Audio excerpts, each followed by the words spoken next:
Velkommen til gudstjeneste her i Balling Kirke. Det er tredje søndag efter påske, og vi skal starte med at synge salme nummer 7, og det er i begge, både den nye og den gamle salme nummer.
Nåde være med jer, og fred fra Gud vor Far og Herren Jesus Kristus. Lad os bede. Gode Gud, himmelske Far, du som kender enhver af os og elsker os, som vi er. Vi kommer til dig nu i en tid fuld af uro og bekymring. Din søn Jesus siger til os, at vi ikke skal frygte, fordi du er med os, uanset hvad der sker os. Alligevel er vi utrygge og bange for, hvad der skal ske. Hjælp os til at lægge vores liv i dine hænder, i tillid til, at der er godt og trygt at være. Vi beder for dem, vi kender og elsker, som er syge eller særligt udsatte, og vi beder for alle dem af os, som er ramt på forskellige måder, enten fordi de har mistet deres arbejde, eller deres økonomi er ødelagt, har alt for travlt, eller sidder ensomme derhjemme. Herre, vi beder om din hjælp i alle de udfordringer, vi hver især står i lige nu. Hjælp os til at række ud til hinanden i omsorg og kærlighed på afstand. Vi beder for alt sygehus- og sundhedspersonale og alle, der arbejder i vores samfund for at hjælpe og opretholde vores liv og velfærd. Gode Helligånd, vi beder om din styrke, udholdenhed og visdom i denne svære tid. Og frem for alt så beder vi dig, om du vil bevare os i kærlighed til dig og hinanden. Fyld vores hjem med fred og hold os fast i håbet om, at denne krise en dag vil være slut, og at livet med dig vil vare evigt. Amen.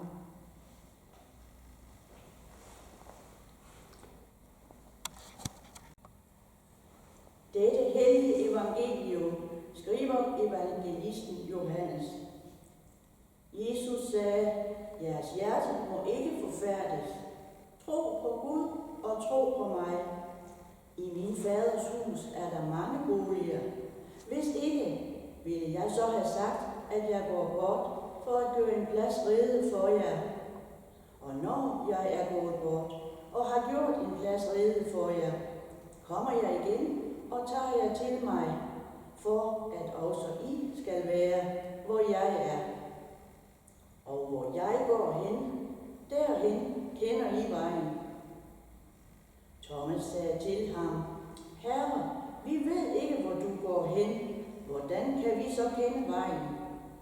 Jesus sagde til ham, jeg er vejen og sandheden og livet.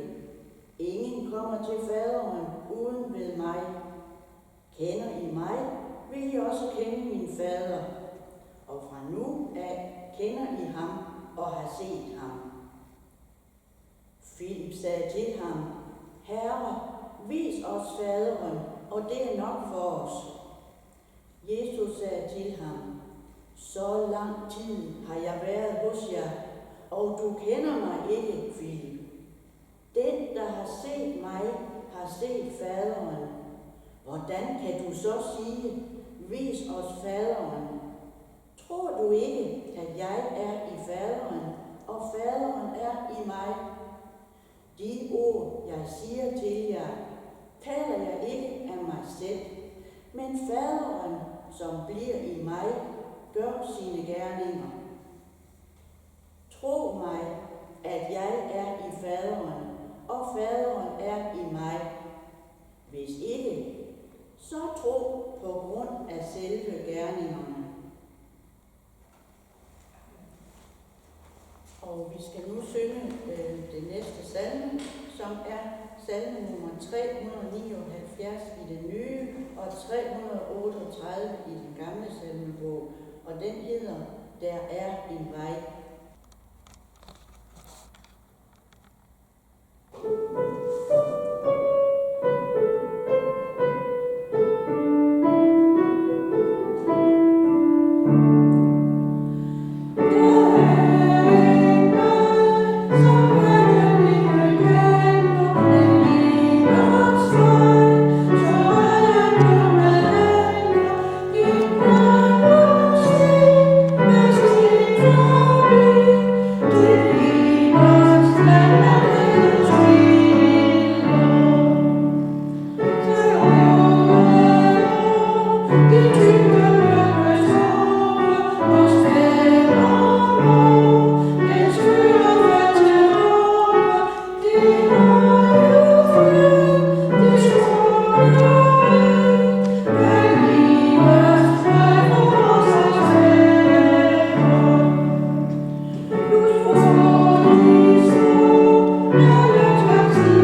Jeg er vejen og sandheden og livet. Sådan siger Jesus. Ingen kommer til faderen uden ved mig. Hvor svært kan det være? Bare sæt fødderne i Jesu fodspor, og så derud af, så er det hjemme, og vi er hjemme. Men det er nu ret let at fare vild. Selv steder, som man synes, man kender godt. Og må det ikke, vi alle kender det. Man er ude at gå en tur, eller køre en tur, og hele tiden så ved man, hvor man er, og så, uden at man aner det, uden man aner, hvordan det er sket, så er man langt ude. Så langt ude, at man ikke ved mere, hvor man er. Så langt ude, at man ikke engang kan finde ud af, hvor man kom fra. Hvis man er på gåben, så kan det være ret problematisk. Man griber jo ikke sådan lige sin mobiltelefon for at ringe til nogen, man mener er godt kendt i lokalområdet, og siger, altså, der er 2 træer til højre, og så er der en grusvej. Og på den anden side, der kan jeg se et læbælte, og så en grøft. Det kan man jo beskrive temmelig mange steder i dette her land. Faktisk kan det beskrives mange steder, bare her i Spøttrup.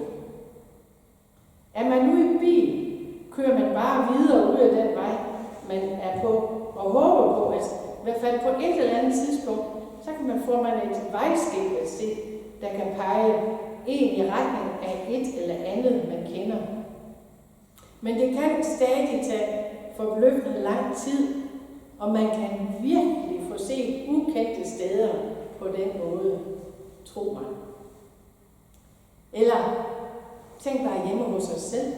Man står med et stykke rugbrød i den ene hånd, og en hammer i den anden, midt på gulvet i stuen, og man aner ikke, hvad man skulle med nogen af delene, og slet ikke, hvorfor man lige står her. Og så er det, man står der, Palle alene i verden, alene og forladt. Så mange af os, tror jeg godt, kan føle os i denne her coronatid. Man står der, uden at kan se nogen fodspor at følge, uden nogen at spørge til råds. Og selvom man nu godt ved, hvor man kom fra, og også godt ved, hvor man gerne vil hen, så er der ikke så meget at gøre, for man ved ikke, hvor man er. Og jeg tror, at rigtig mange af os ikke kun har prøvet det sådan i bogstavelig forstand. En gang imellem, så bliver livet sådan. Man rammer en form for en blinkgyde, man farer vild. Man står i en uholdbar og dum situation og ved ikke, hvordan man kom dertil. Det var slet ikke det, man ville. Man ville egentlig gerne noget helt andet. Men og nogle gange er det så helt fortvivlende, at man ikke engang har en idé om, hvor det egentlig er, man gerne vil hen. At man kun ved, at der, hvor jeg er nu, der vil jeg i hvert fald ikke være. Og når man nu har tænkt sådan, så tror jeg godt, I ved, hvor jeg er på vej hen. Og nogen kan tænke, at det er da for nemt, præst, for der, hvor jeg vil hen, det er naturligvis til, hvor Jesus siger, jeg er vejen, sandheden og livet. Så jeg vil hen til Jesus, jeg vil hen til Gud. Så derfor bliver jeg nødt til at bede jer om at sende tankerne ind i jer selv, og bare strejfe den tanke, at hvis det er så nemt, hvorfor er det så egentlig så få af os, der gør det? Hvis det er så nemt at folde hænderne, samle sig, sende en lille bøn afsted til den Gud, der har givet os livet, og som er livet, hvorfor er det så, at vi ikke altid gør det? Hvis det er så nemt at bede om hjælp, hvorfor gør vi det så ikke? Ja, måske fordi vi ikke er så gode til at bede om hjælp. Ikke fra hinanden, Gud. Især ikke, når vi står fortvivlet og alene, uden at ane, hvor vi er henne, hvor vi kom fra og hvor vi skal hen. Så kan vi tænke, at det her, det skal vi altså kunne klare selv. Og så er det, tænker jeg, at vi kommer ind på det vildspor, at vi skal opfinde os selv og vores liv. At vi selv skal finde, eller måske opfinde sandheden. At vi selv skal planlægge, pilotere og asfaltere vores livs vej. At vores liv skyldes os selv. Og det er her, evangeliet har en besked til os. En hilsen, som det ikke er så dumt en dag at huske på, en dag som i dag. Vi har ikke livet fra os selv. Og ikke alene har vi ikke livet fra os selv, vi har heller ikke livet for os selv. Når vi i overført betydning står i blindgyden eller ude på pløjemarken, så kan det godt føles sådan. Som om vi har livet helt for os selv. Der er ikke nogen, der spørger om vej. Der er ikke noget, jeg kan stille op. Jeg kan kun fortsætte den vej, jeg er begyndt på. Gå videre ud af den. Måske nærmest helt til verdens ende. Men det behøver du ikke. Du behøver ikke at gå selv. Du kunne jo prøve at tage den alt for nemme løsning. Erkende, at du ikke er alene. At du ikke er en isoleret øde ø, men at der er nogen, der gerne vil hjælpe, hvis de bare kan få lov. Måske venner, måske familie, måske kollegaer, og altid, hvor som helst, når som helst, Gud. Der er en, der har stukket vejen ud til dig, ud for dig. Der er en, der har gået vejen, hele vejen, ind i fortvivlelse, mørke og død. En rædsel og en smerte, der til enhver tid kan stå mål med vores. Og han har gjort det for dig, for din skyld. For at du ikke skulle være alene. For at du ikke skulle have nødigt at opfinde dig selv af dit liv. For at du ikke behøver at gå selv. Jesus er vejen, sandheden og livet. Og det er så nemt, så ubegribeligt, urimeligt let, at vi går og bilder os ind, at det er så svært. Så ufatteligt, ubeskriveligt stort, at vi går og bilder os ind, det ikke kan være rigtigt. Men det er rigtigt. Og det er, hvad vi skal huske os selv og hinanden på. Livet blev du givet, uden at spare sammen til det, uden at fortjene det, uden at bede om det. Kristus har givet dig sig selv. Og det eneste, du skal gøre, det er at tage imod det. Sige ja tak til den gave, ligesom du siger ja tak til dit liv, hver eneste evige gang, du trækker vejret. Så dagens opfordring her fra prædikestolen er, tag den nemme løsning hver gang. Vend dig om og tag imod hjælpen. Den er der, og du kan tage imod. Han er der. Jesus Kristus. Vejen, sandheden og livet. I tid og i evighed. Amen. Lov og tak og evig ære være dig, vor Gud, Far, Søn og Helligånd. Du som var, er og bliver en sand treenig Gud, højlovet fra første begyndelse, nu og i al evighed. Amen. Og så skal vi til at synge den næste salme, som er nummer 484 i den nye salmebog, og det er nummer 414 i den gamle. Og det er salmen, der hedder, Du som vejen er og livet.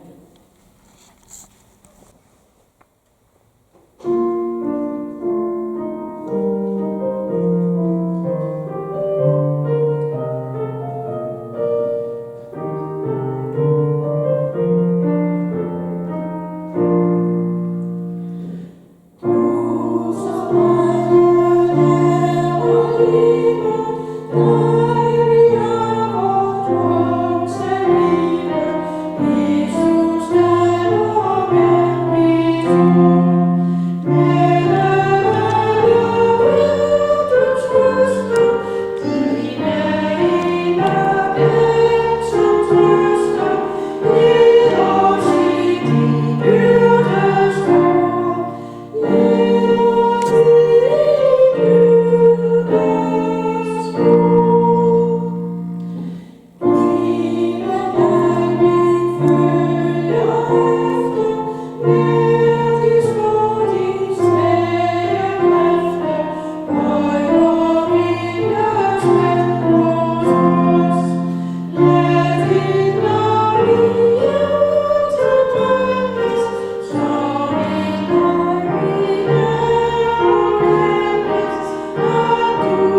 Fader vor, du som er i himlen, helliget måtte dit navn komme dit rige.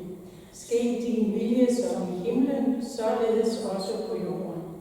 Giv os i dag vores daglige brød, og forlad os vores skyld, som også vi forlader vores skyldnere. Og led os ikke i fristelse, men fri os fra det onde. Til dit er riget, og magten og æren i evighed. Amen. Modtag Herrens velsignelse. Herren velsigne dig og bevare dig. Herren lad sit ansigt lyse over dig og være dig nådig. Herren løfte sit åsyn på dig og give dig fred.